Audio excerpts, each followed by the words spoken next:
Yeah, it's very much recording. It's giving red button or red light. Oh my God. Lord in heaven. Okay. Lead us in. Hey, guys. Anyways. Okay. All right, we're done. That's not that. That's not it. Hey, one thing about it's not. It's not. All right. You ready? Maybe. Maybe. I'm always ready to hang out with you. Sweet.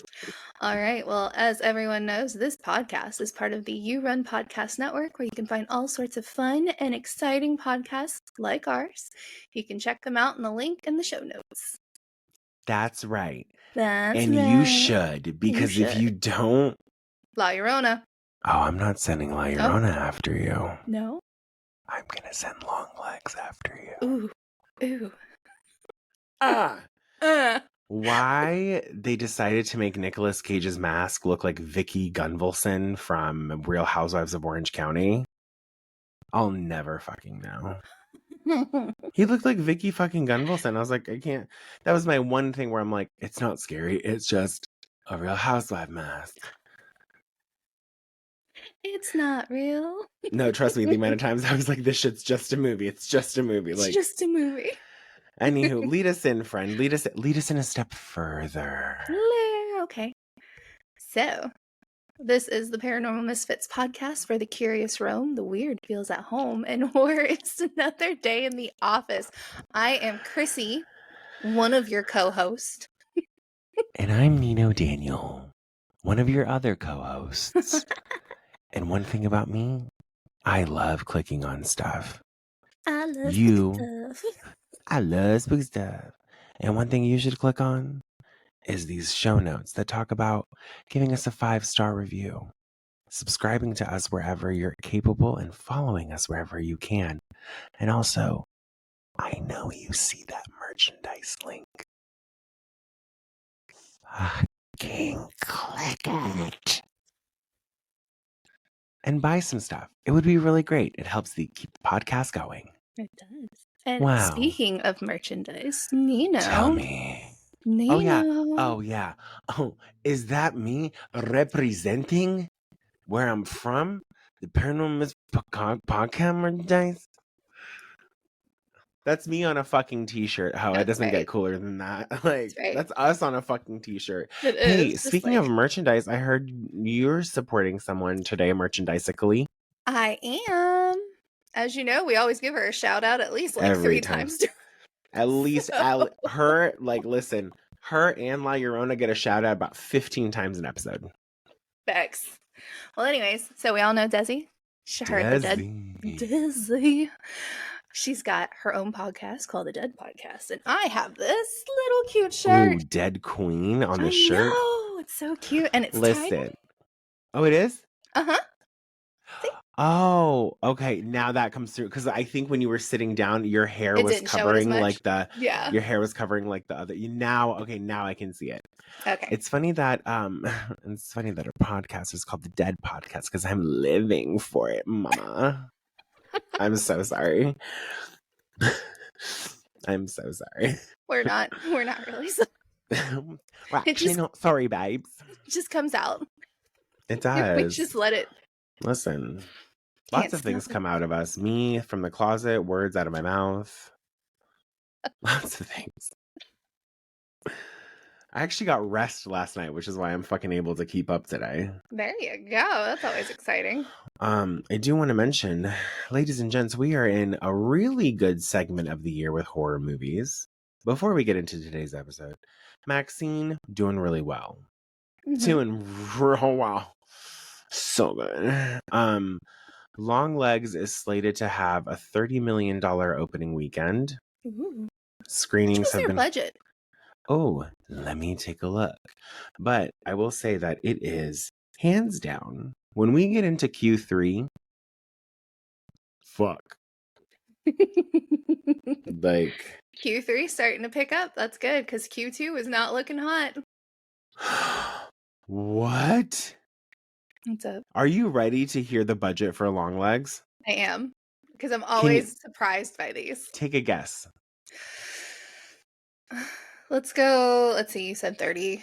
$30 million. So I'm going to at least half it and say $15 million was their budget. Very close. Yeah. Under 10. What? Yeah. Wow.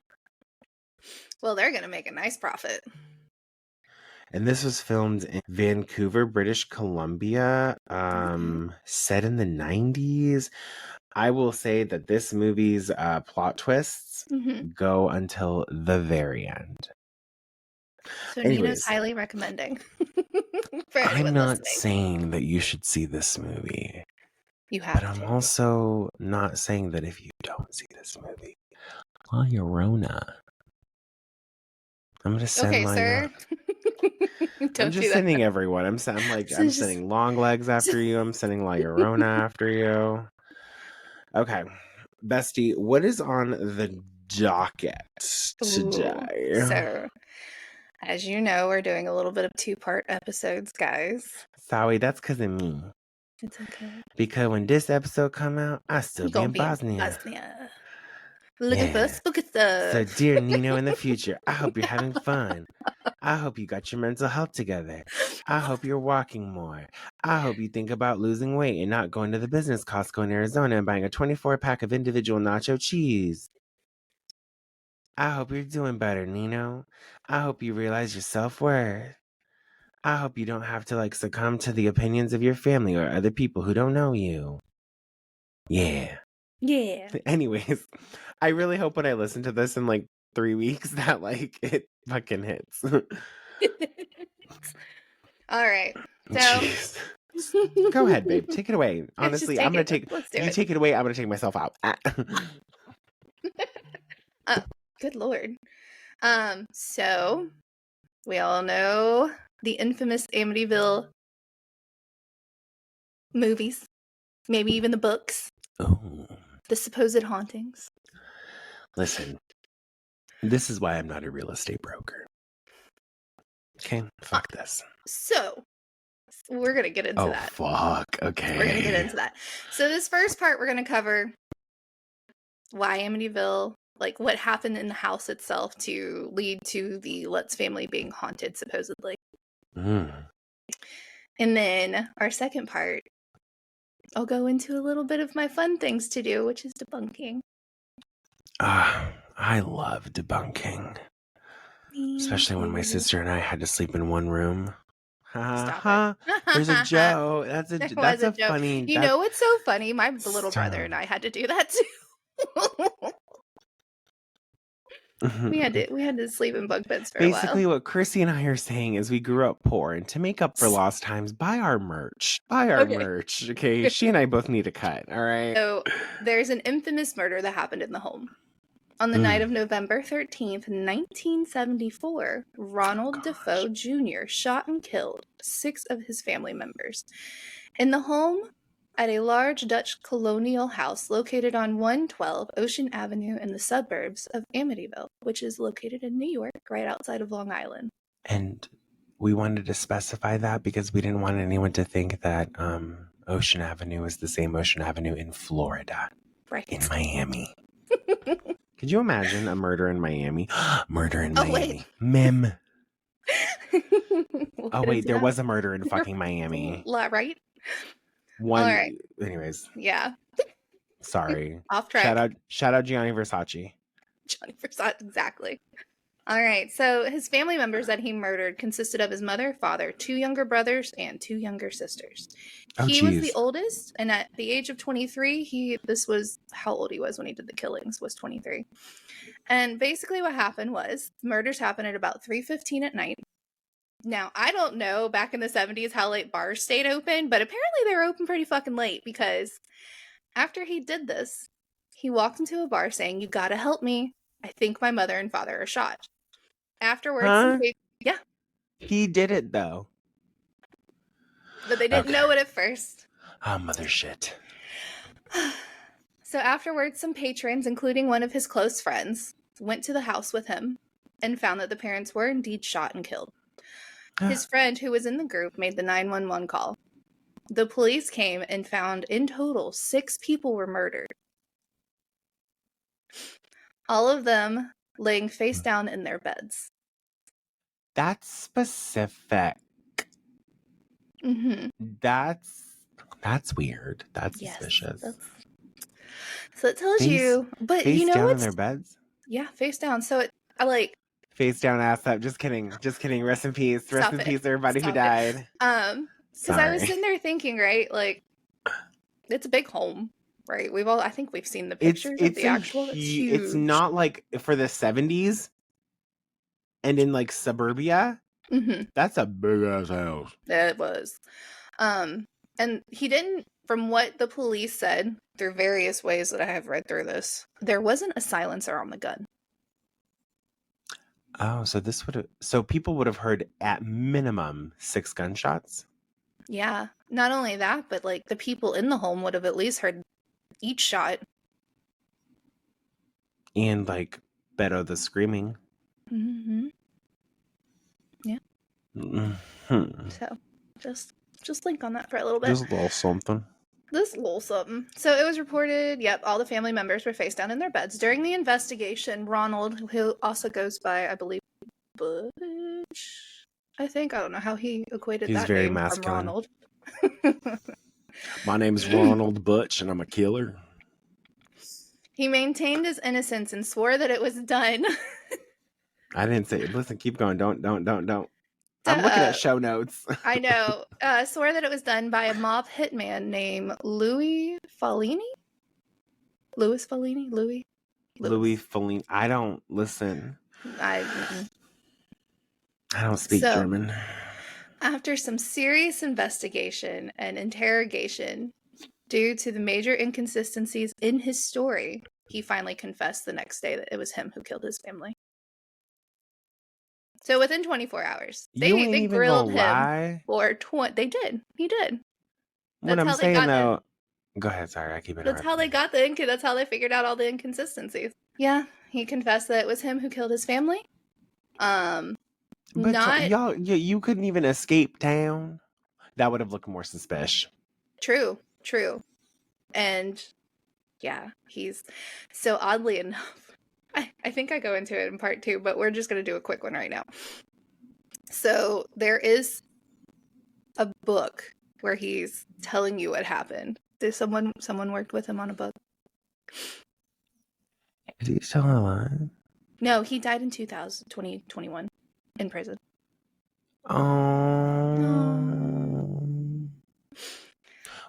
Did he die of old age or was he Dahmered? No, I think it was old age. Okay. Let's see. What better? He was like fucking Nino. He's like 70 at the time. Like, let's do some math, Neens. All right. So he confessed to murdering his family the following day. Not much to go on. I'm not going to go too much into the trial, right? Because like it was a circus, apparently. He did try to use the affirmative defense of insanity, saying he didn't know he killed his family. Though during his confession, he stated, "Once I started, I couldn't stop. It just went by so fast." Sir.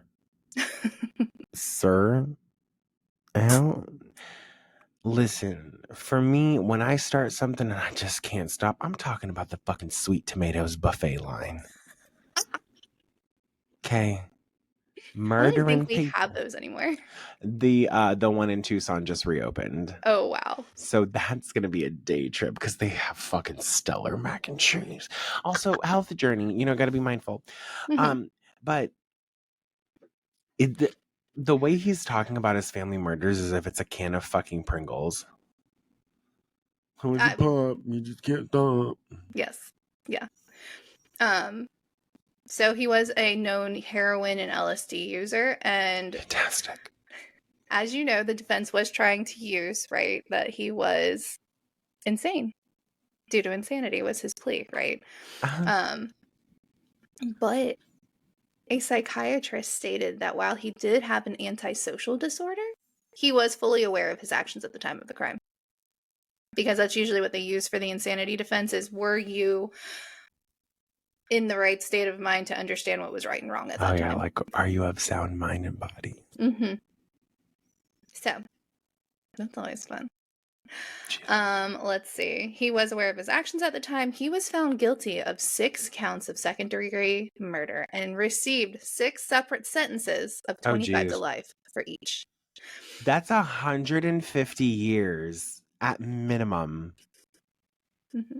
Could you imagine? The judge said this was like one of the most heinous crimes he had ever seen. So I'm pretty sure that judge was like ready to throw down that gavel and be like, the judge was like, motherfucker, you did it. Mm-hmm. Ho. Yeah. Yeah. So each time he appealed his sentencing, he was denied, and Defoe died in prison in 2021. Oh, you did put in the show notes he died. I do a really great job of reading ahead of time. It's okay. It's okay. So, like, yeah.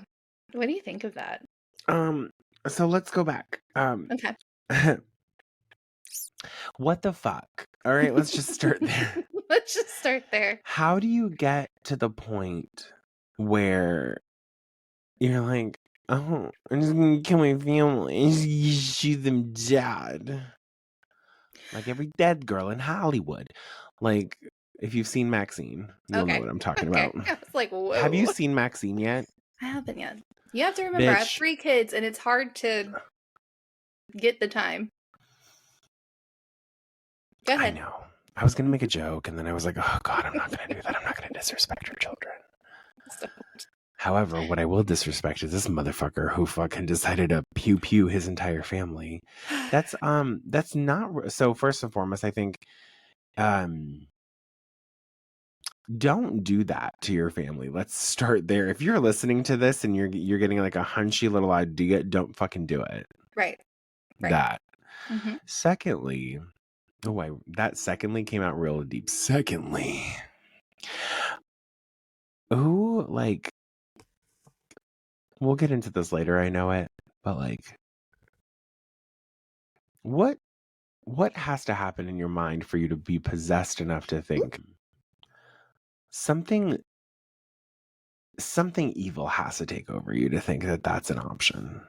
So, oddly enough, I was talking to my manager, and he was a drug user. Okay, you're talking about LSD. Lucy in the sky with and then you mix it with heroin, and he probably was a drinker, and he was only 23. Not to say that like the age means anything, but but 23, you're pretty impressionable, and you're a guy. Yeah, like our brains, our brains. When do they stop developing? 25. 25, bitch. You had 2 good years left, and you chose to like dope your shit out. Get the fuck out of here. Well, you already have gotten the fuck out of here. You died in 2021. So it was suggested that the motive for killing was to collect the life insurance. But the life insurance policy would have only been on his parents. And not his other family not members. his siblings or anything. Yeah. So I'll share this part. So after his conviction, like I told you, he gave different accounts. There was a book published about it.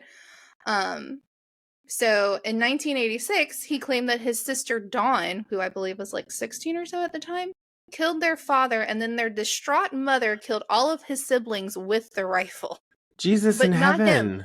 But not him, right? It's said that he killed his mother. Because, she was shooting up the family, basically.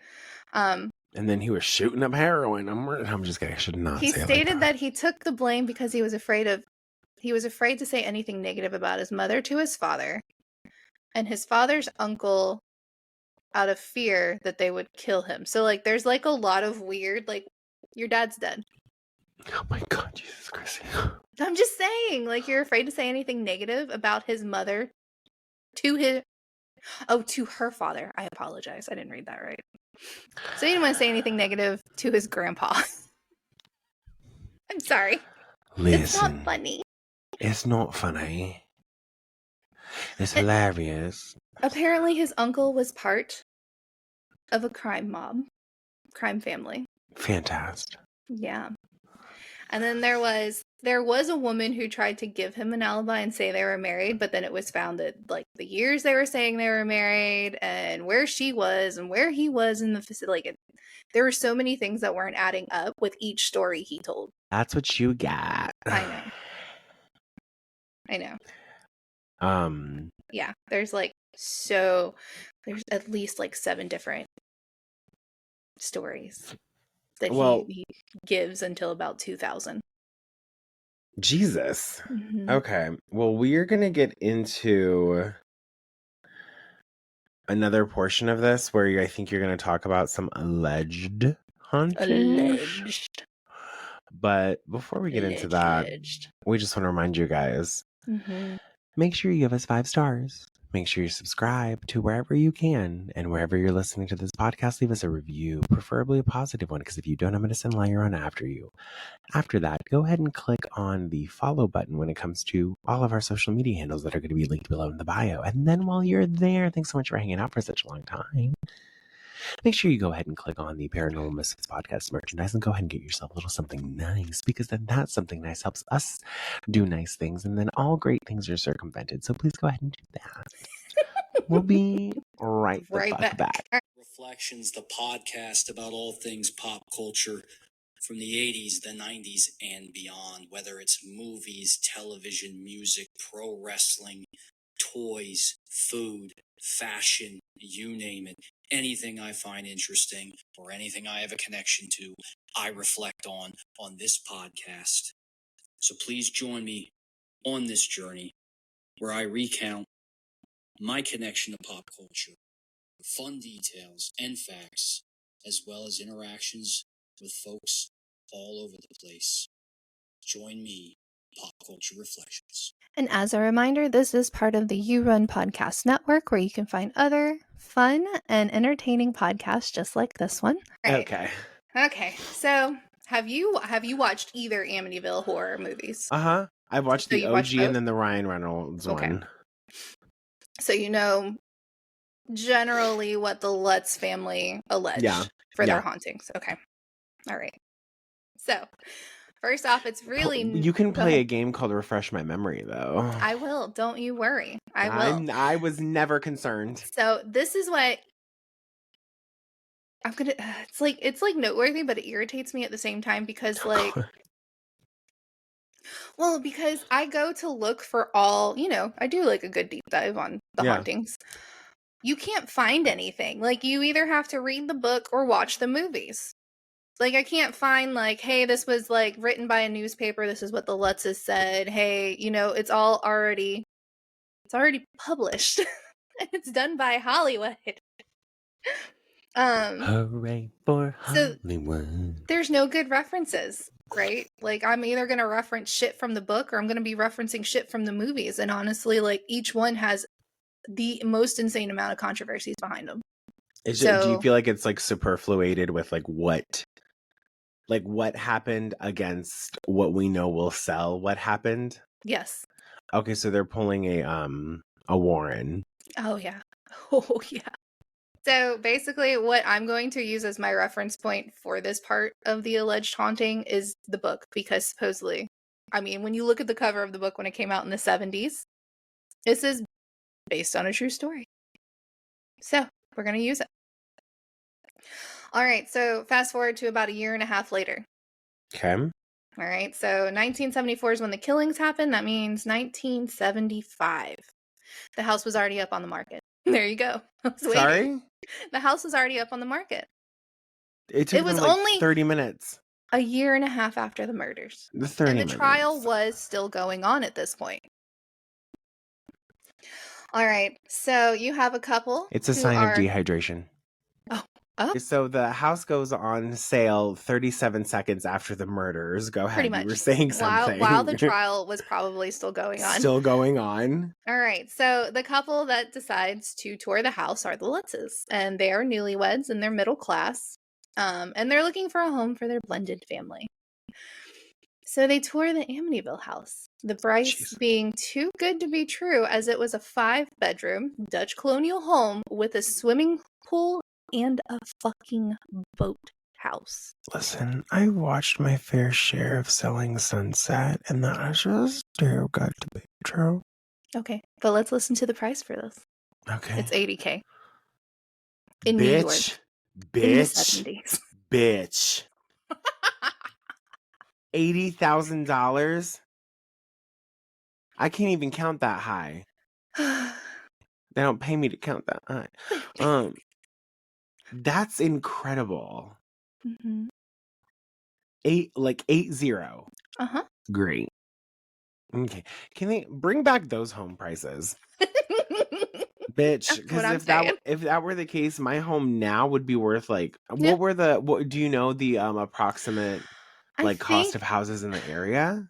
if I didn't see the approximate cost of houses in the area, but if I'm not mistaken, when I found one of the articles who had written about this, I want to say equating to about the 2000s time period. Don't know when in 2000s because I didn't see that part. You're looking at 277,000 at least for the house. At that time. That would have equated to our time. So 80K. 80K then is 277 in early 2000s. Mm-hmm. Which If it was going for the same exact stuff, like if the murders had just happened and all that stuff. Which means it was probably more. Yeah. So I would probably round that to like 100, maybe even like 150. mm-hmm. 5 bedrooms, boathouse, pool. Yeah, and it was like what, three stories? It has a basement, I'm pretty sure. 2 stories or 3 stories? If you count like the attic, right? Girl, I always count the attic and the basement. Yeah. So that's like making sure you count your head and your feet when you talk about your body. Anyways. So oddly enough, we'll choose the reference point of the movie. I remember Ryan Reynolds going, "What's wrong with the house?" Right? Like it's too good to be true. Yep. It's too good to be true. And the realtor discloses the murder. Are you? Well, don't they legally have to now? Like nowadays, I feel like probably. Nowadays they have to, right? Yeah. They have to disclose that a murder happened. Pretty sure. If you're a realtor and you listen to us, hey, let us know. Yeah. If you're everything she said. Retweet. Retweet. I love sweet stuff. So after they discuss it, right? After they discuss it, they're like, what the hell? Let's just buy it. How? I could not buy a house I know how to murder. Not that, no. A murder a year and a half ago. Yeah. A murder that happened. I'm pretty sure. I think they could still locate the bullets, like the bullet holes, if I'm not mistaken. And at that point, they probably didn't clean off all the blood. I'm sure there's remnants of that. Yeah. People need to realize, I don't know this for myself. I know this because I watch a lot of true crime shit. Blood tends to, blood isn't just globbed in one. It's, yes. Mm-hmm. Like it seeps. Yes. Yep. Bitch. It smells like dirty copper in that house. I just know it. They move in December 18th, 1975. Now remember, the murder happened November 17th of 1974. Okay, so not even a year and a half. Not even a year and a half. Like a year. Barely a year. 13 months. Mm-hmm. Okay. All right. While telling a friend about the house that they had just purchased, and this was, what is his name? George, I believe. Yeah, George Lutz was telling his friend, hey, we just purchased this house. And the friend kept insisting that they get the house cleansed or blessed. Please. And I don't know how everyone treats their house. I know for us, we buy new brooms when we purchase a new house or when we move into a new place. Nothing goes in until a nice little cleansing feeling goes over. Yeah. We're not super religious here, but we do have spiritual aspects to ourselves. Yeah, you got some superstition. I don't know. Oh, yeah. So the couple themselves are not religious. Very religious at all. I believe one was Catholic. One is Catholic. That's the woman. The husband, I want to say was Methodist or something. Maybe. But anyway, so they go the Catholic route, right? Because Kathy was associated. That's the wife was associated with it. So they call over to the church, ask for a priest to come over and bless the home because I guess that's something you can do. I don't know. I'm not Catholic. Yeah. You can? Okay. Back then, I don't know if you can do. I mean, you think you can do it now? Girl, I barely. We live in Mesa, so it's the biggest Mormon population in Arizona. It's one of the. It's in the top 5 Mormon populations in the entire U.S. Mm-hmm. And girl, God love the Mormons. I love what they're doing, but I'm like, please don't come into my house. All right. So priest comes over. I omitted the priest's name, the father's name, because like it changes between the movie to the book to like who, whatever. So I'm just really gonna call it the there? priest, right? So priest comes in, explains the process, and then begins to bless the home. The priest goes through flicking holy water, reciting the rites and all. Now there is an incident with the priest where upon flicking the first bit of holy water upstairs, he hears a very demanding voice tell him to get out.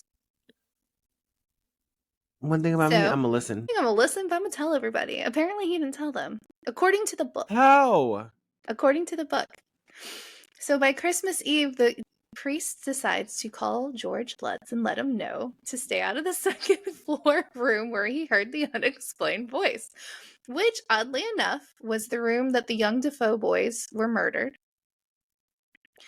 And when he's making this phone call, the call gets cut short due to static. Now, upstairs in the room that he was talking about, this is where Kathy is going to make this her sewing room. Due to the call being cut short, afterwards, the priest develops fever and blisters on his hands that mimic that of the infliction that Jesus had on the cross. Okay? All right? Okay. Yeah. Okay. Now, the Lutzes haven't, at least from my understanding, haven't experienced anything paranormal as of yet, but while they're discussing their experiences in the home while working with the writer on the book, it sounds like they live in two separate homes. So like what one's experiencing, one is not.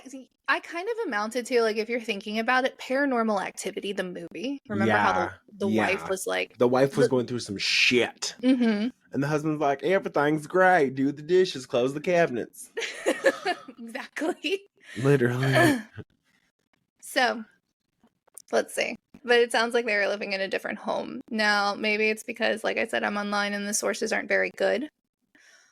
There's no list of true events. Like, I can't find true events. I'm not going to go buy the book unless I can go to, like, over at Chamberlain's Book Mine where they're all used books, and I'm not about to scour to go look for this right now. Okay? Be smart. My mom has read this book. Do I need to ask her? Mama, can you hear me? So according to one source, about mid-January of 1976, they attempt to do a second blessing of the home. Okay. All right. And it was that night where the paranormal goes rampant, right? After the second blessing, not the first blessing, but the second. Is it the same priest? See, I couldn't find that. I can't remember. Like I said, he said, I heard a voice that said, don't come back here. I done got sick. blisters. I got fucking blisters. sick. Okay, bitch, I ain't finna walk in here having nothing. All right. Let's just see. Paranormal goes rampant. The Lutz couple never gives their full accounts of that night and what terrified them out of the house, where they literally packed up their family with just the clothes on their back and ran. Okay. Just be collective. Okay. Okay. They get back in touch with the priest. Maybe it is the same father. I don't know. They grab some things and they go over to Kathy's mother's home. And they state that the paranormal follows them to her house. So, there is a final scene shared in the book where they claimed that a greenish-black slime is coming up the stairs towards them. They officially move out of the house on January 14th, 1976, without ever packing up their home. It is said that the following day, the mover came to pack up their stuff, and he reported nothing paranormal or out of the norm happened to him while he was there. So, yeah. What do you think? And I know you've watched, like, I tried watching the movie. I don't know, maybe if it was because I was tired or it was just really, really slow moving. It's such a, like, I feel like the OG one is pretty slow. But I feel like for some reason the Ryan Reynolds one, if I remember it correctly, it moves a bit.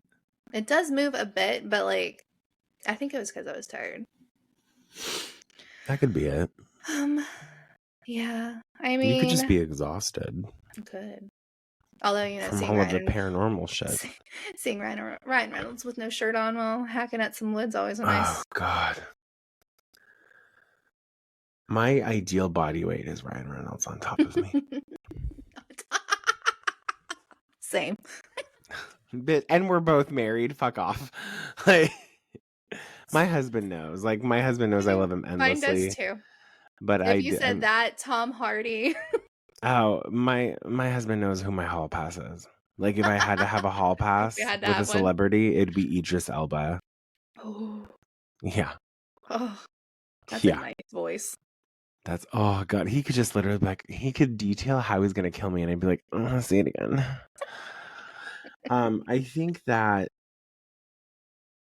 that's hard. It's hard to account for something like,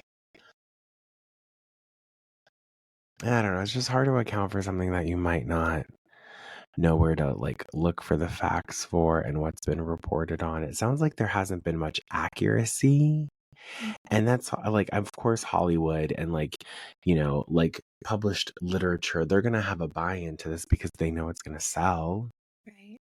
But I don't know, that's my thought. I feel like you might get into some debunking though. I next will. week. And I'll also get into the controversies because there are a shit ton. And she means a ton of shit. A ton of shit. Especially because how quickly the book comes out. Yeah. The How quickly does the book come out? I think within about 2 years. Are you fucking kidding me? Mm-mm.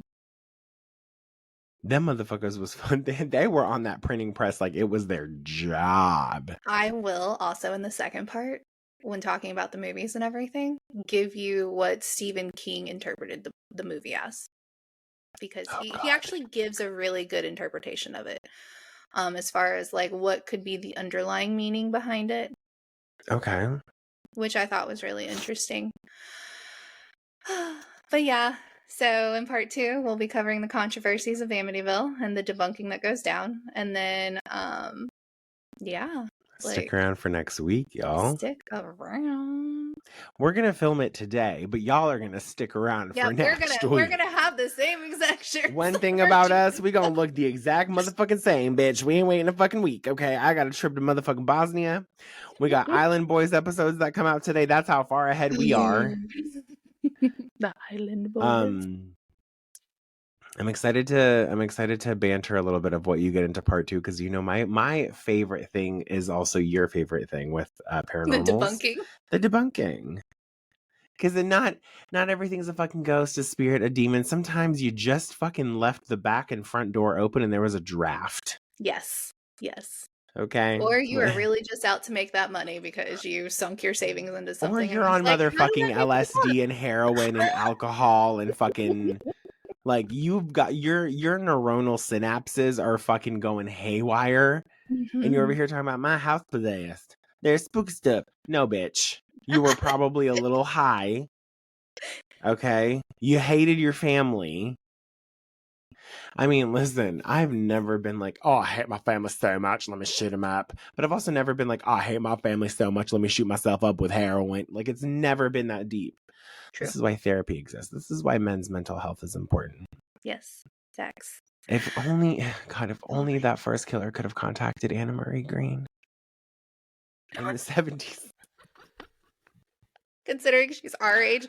But yeah. Before we wrap up today's episode and lead you into part 2 for next week, which we're still filming today, make sure that you do a couple of the following things that we've mentioned. Of course, shout out to Desi from Dead Podcast, our bestie La Llorona. Also, shout out to... I have a shout out. Go ahead. I will say the new space that I work in, the nonprofit, there are some really supportive people. Love. Like I told you, I had my new hire training and like 5 of them were like, I wrote down the title of your podcast. I'm going to check it out. Shout out to them. Shout out to them. Shout out to that being as supportive as I've ever seen because like it's hard finding people who are really interested in like the paranormal and everything and to actually have that connection. Shout out to most managers, but one of the managers especially because he is a paranormal investigator and has agreed for him and his buddies to come on to our podcast and tell us about their experience. But more to come on that. I'm not going to share who it is or anything yet. I need to stop breathing into my mic like that, Jesus. Could you? And then they went into the house. To be fair, they've also given me quite a bit of like their own personal accounts. So like there's something in Missouri we're I gonna need get to into look that. up. I know. They're hell so yeah. great. I'm thinking who I should shout out to my good friend Quinn, one of my best friends. Shout out to Quinn. I love you if you're listening to this, if you made it this far. And also, please remember, folks, if you are listening to this podcast, go ahead and click on the show notes. Go ahead and leave us a 5-star review wherever it is applicable. Go ahead and give us a follow or a subscription on a podcast site that you're listening to, wherever is applicable. Make sure you hit us up on Instagram at Paranormal Misfits Podcast. Feel free to send us some ideas. Our email is linked to our socials. And of course, buy your merch. You guys, it's so cute. I'm wearing a shirt right now. It's so cute. This shirt is really good. It's comfortable and it's really form-fitting and it helps you clear your credit score and That's really high. it helps your car get auto refills on gas. And I'm totally kidding about the credit score and the gas before y'all start fucking taking me to jail. But anywho, anything else to say, my darling, before I lead us out? All right. Well, folks, thanks for sticking around for part 1.